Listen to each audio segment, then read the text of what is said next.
महाराष्ट्र शासन कृषी विभागांतर्गत कोरडवाहू शाश्वत शेती अभियान तथा डॉक्टर पंजाबराव देशमुख नैसर्गिक शेती प्रकल्प अंतर्गत मोजे गोंडगाव तालुका भडगाव येथे शेतकऱ्यांची सेंद्रिय शेती पशुधन संगोपन मुरघास युनिट व कृषी विभागाच्या विविध योजनांवर शेतकरी प्रशिक्षण आज दिनांक 28 मार्च शुक्रवार रोजी सकाळी 11 वाजेच्या सुमारास गोंडगाव येथे गिरणा कॉलनीच्या पटांगणात घेण्यात आले।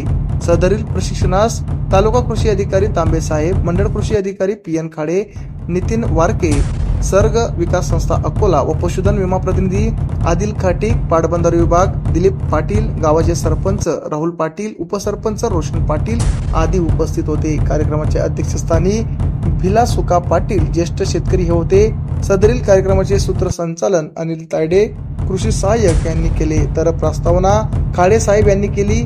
तसेच नितीन वारके यांनी सेंद्रिय शेतीविषयी सखोल असे मार्गदर्शन केले। त्यात त्यांनी जीवामृत, दशपर्णी, बिडी कंपोस्ट खत तयार करणे याबाबत माहिती दिली व विमा प्रतिनिधी यांनी पशुधनाची विमाबाबत माहिती दिली। तांबे साहेब यांनी कृषी विभागाच्या योजनांची माहिती देऊन ॲग्रीस्टॅक अंतर्गत फार्मर्स आयडी तयार करून घेण्याबाबत आवाहन केले।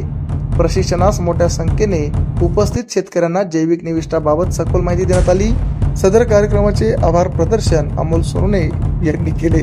प्रशिक्षण कार्यक्रम यशस्वी करण्यास अजय साळुंके कृषी सहाय्यक, सिद्धेश्वर सावंत कृषी सहाय्यक, रणजित राजपूत कृषी सहाय्यक, साईकृष्ण शेतकरी गटाचे अशोक पाटील, राजेंद्र बाबूलाल पाटील, पत्रकार सतीश पाटील, ट्रेन लाईव्ह न्यूजचे पत्रकार रतिलाल पाटील, मनोज पाटील, प्रदीप पाटील, स्वप्नील सोनोने, शांताराम मोरे आणि योजनेत सहभागी सर्व शेतकरी व ग्रामस्थ यांनी मदत केली।